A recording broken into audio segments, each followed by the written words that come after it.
CSE pre 2023 का exam जो है वो कल 28 मई को हो गया। पेपर नो डाउट अनएक्सपेक्टेड था और in fact every time last of couple of years से देखो, every time UPSC throws surprises. So that was the demand from CAPF candidates or some of those candidates who are attached to me कि sir one video इस पे बनाया जाए. Obviously जो बहुत सारे और कैंडिडेट्स हैं जो टेस्ट लिख रहे हैं, जो और हमसे जुड़े हुए हैं पर्सनल रूप से, तो उनको कुछ और जो हैं पर्सनल सेशंस ऑब्वियसली हम लेंगे. लेकिन एक ये जनरल इसमें से ऑब्जर्वेशंस जो भी है, ऐसा है कि ये एग्जाम आप जान रहे हो कि this is known as mother of all examinations. UPSC का ये एग्जाम एक ऐसा है जिस पर यूपीएससी सबसे अधिक एनर्जी लगाती है. आप किसी लास्ट 5 6 7 ईयर्स के एटलीस्ट आप देखो, 5 ईयर्स के क्वेश्चंस में देखोगे कि सरप्राइजेस बहुत आ रहे हैं. In fact every time new types of challenges ये कर रहे हैं.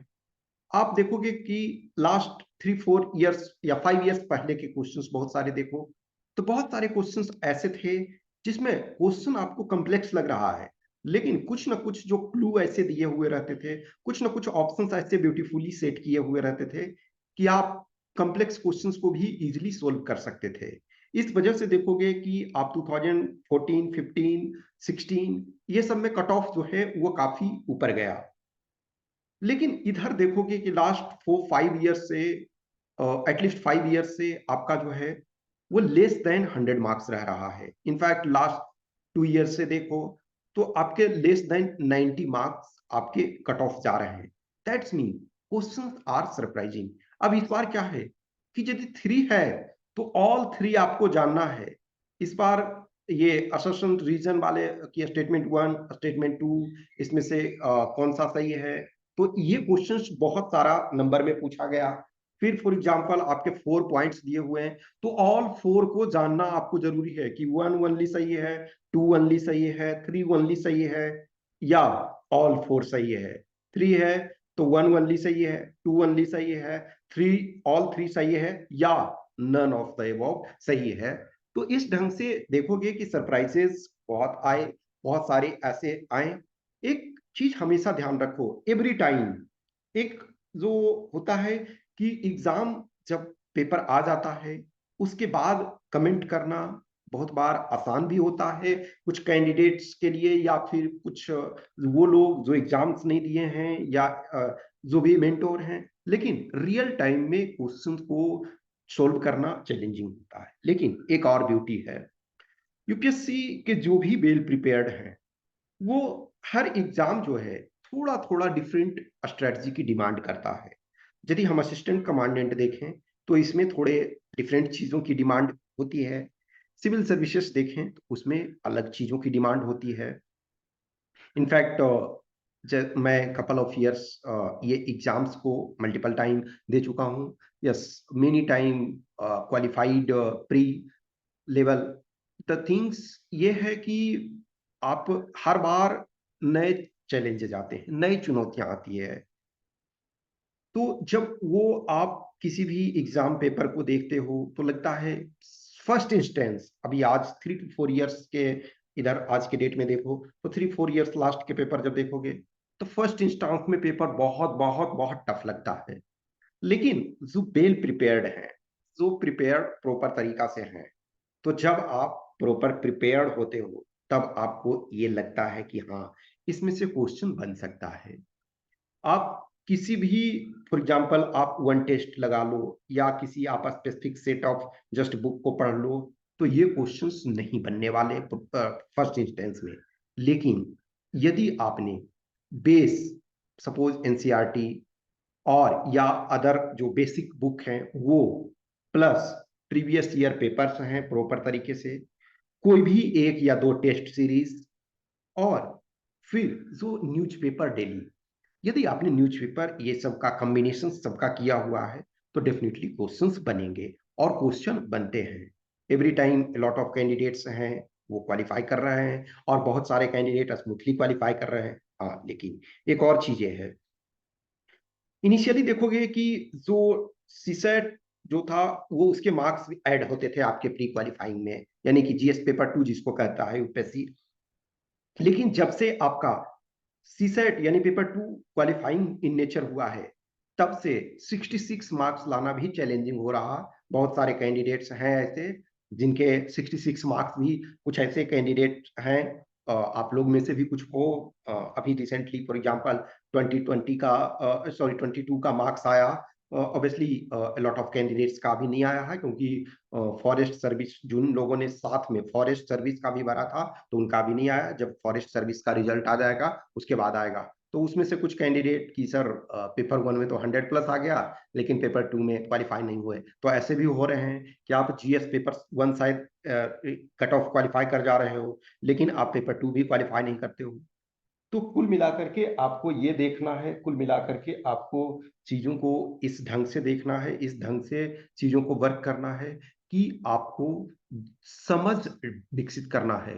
आप ये एकेडमिक एग्जाम नहीं है कि आप किसी चीज को रट करके कर लोगे। अब मैं महत्वपूर्ण मुद्दे पे आता हूं कि सीएपीएफ जो एसी के कैंडिडेट्स हैं 2023 में जो एग्जाम दे रहे हो, इसमें से बहुत सारे हो आप लोग जो ऑलरेडी मीन्स कल के प्री में अपियर हुए, तो उसमें से कुछ हतोत्साहित थे, डिस्करेज्ड थे कि सर क्या होगा।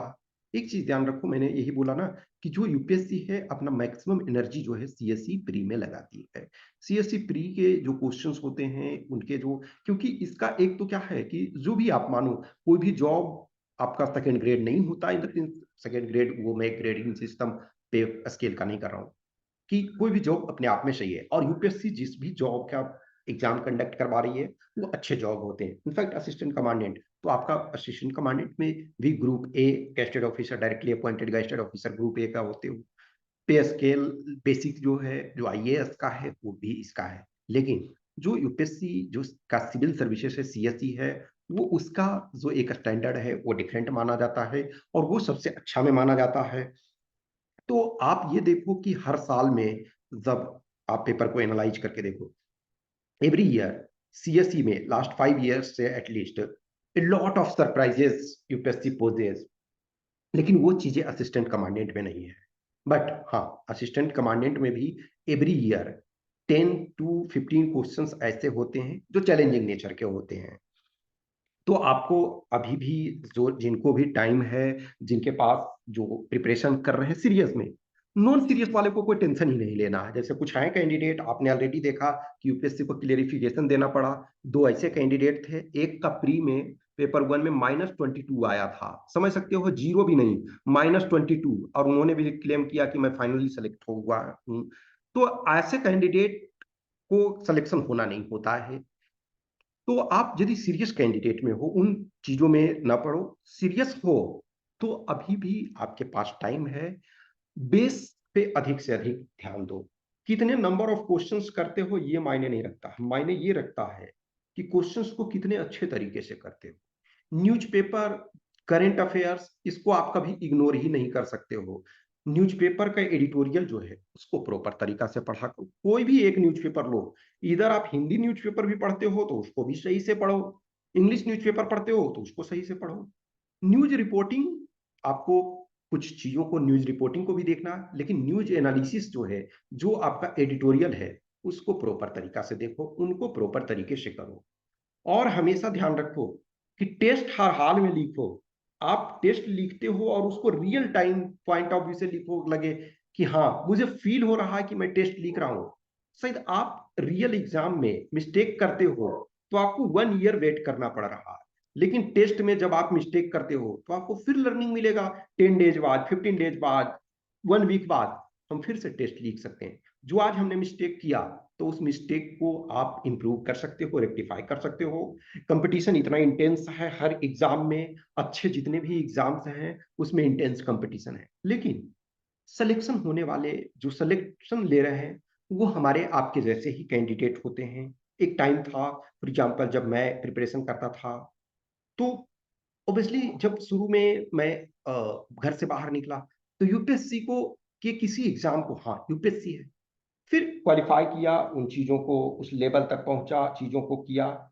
लेकिन हमेशा चीज़ें आसान नहीं होती है। आप जिस भी स्टैंडर्ड में हो, आप जिस भी सिचुएशंस में हो, आप वर्क करो, लेकिन अभी उससे आपको हतोत्साहित नहीं होना है। आपका जो एग्जाम है उसमें डिफरेंट है। सेम डे आपका भी 2 पेपर होता है, लेकिन आपका पेपर 2 है, डिफरेंट नेचर का है। आपका पेपर 1 है, लिटिल डिफरेंट नेचर का है, इन द सेंस कि बहुत सिलेबस जो है वो सेम है पेपर 1 का, लेकिन आपका क्वेश्चन का नेचर डिफरेंट होता है। लेकिन ध्यान रखो, सरप्राइजेस के लिए तैयार रहो। सरप्राइजेस आपको ये मिलता है, सरप्राइजेज के लिए हमेशा रेडी रहो कि कुछ 10-15 क्वेश्चंस ऐसे आएंगे जरूर, तो उसमें से सरप्राइज मिलता है। लेकिन जितना हो सके, एक तो प्रीवियस ईयर पेपर जो 10-11 ईयर, फॉर एग्जांपल 11 ईयर्स के हम 5 डिफरेंट सब्जेक्ट्स जो हैं वो क्लियर आप वो करवा दिए। आज आपका जो है ज्योग्राफी का वाला भी 12 तक हो गया, यानी 11 ईयर्स के हमने 5 कोर सब्जेक्ट्स जो कर लिए हैं। नेक्स्ट जो है क्वांट वाले हम करेंगे, फिर उसके बाद करेंट अफेयर्स और मिसलेनियस वाले भी करेंगे। करेंट अफेयर्स जो आज के से 5 ईयर्स, 2 ईयर्स, 3 ईयर्स पहले पूछा गया, अब उसका कोई यूटिलिटी ज्यादा नहीं है, लेकिन फिर भी हम उसको प्रेजेंट कंटेक्स्ट में कुछ चीजों को करने की कोशिश करेंगे। तो आपको बहुत अधिक घबराने की जरूरत नहीं है। वो एग्जाम हो गया आपका, आपने दिया। बहुत ऐसे आप में से हो जो ऑलरेडी सीएससी का मेंस लिखे हुए हो, और सीएससी का मेंस लिखने के बाद कुछ ऐसे तो हो गए ना जिनका प्री फिर क्वालिफाई नहीं होगा। तो सपोज आपने 22 वाले में मेंस लिखा और 23 में आप प्री नहीं क्वालिफाई हो रहे हो, तो उससे डिस्करेज नहीं होना। बहुत सारे आपको तो उसमें ऐसे हो जो 21 का इंटरव्यू जस्ट दिए हो, उनको रिजल्ट का इंतजार है। कुछ लोग हो 22 में इंटरव्यू देने वाले हो, कुछ लोग हो 23 में अपियर होने वाले हो। तो आप अपने स्ट्रेंथ पर फोकस करो, लेकिन हमेशा ध्यान रखो कि आप ट्रेडिशनल पाथ को डायरेक्ट ये नहीं कर सकते हैं। आपको बियॉन्ड जो ट्रेडिशनल पाथ है उससे सोचना पड़ेगा। कुछ एक क्वेश्चंस हैं, दे कैन मेक यू और ब्रेक यू। तो ध्यान रखो कि हमें सरप्राइजेज मिलते रहते हैं। यूपीएससी एक सरप्राइज के लिए ही जानी जाती है। वो कहते हैं ना, अनप्रेडिक्टेबल सर्विस कमीशन। तो आप उस पॉइंट ऑफ व्यू से देखो, चीजों को वर्क करो, और सारी चीजों पर जहां कुछ भी क्वेश्चंस क्यूरी दिक्कत होता है, आप टेस्ट वगैरह लिखो, रेगुलर रूप से प्रैक्टिस करो, प्रीवियस ईयर पेपर को करो, न्यूज़पेपर वगैरह, एडिटोरियल, ये सब पढ़ते रहो, तो आपका जरूर होगा यदि आप सीरियस हैं तो। कुछ भी क्वेश्चंस क्यूरी डाउट्स होता है तो आप हमें कमेंट बॉक्स में कमेंट कर सकते हैं, या इस व्हाट्सएप नंबर 8527146498 या टेलीग्राम नंबर 7404909669 पे मैसेज कर सकते हैं। ऑब्वियसली जो जैसे पेड प्रोग्राम में बहुत सारे कैंडिडेट्स हैं तो उनके लिए और जो आपके पर्सनल सेशंस चलते रहते हैं, तो वो सब में और मैं डिस्कस चीज़ों को करूंगा। Okay, thank you.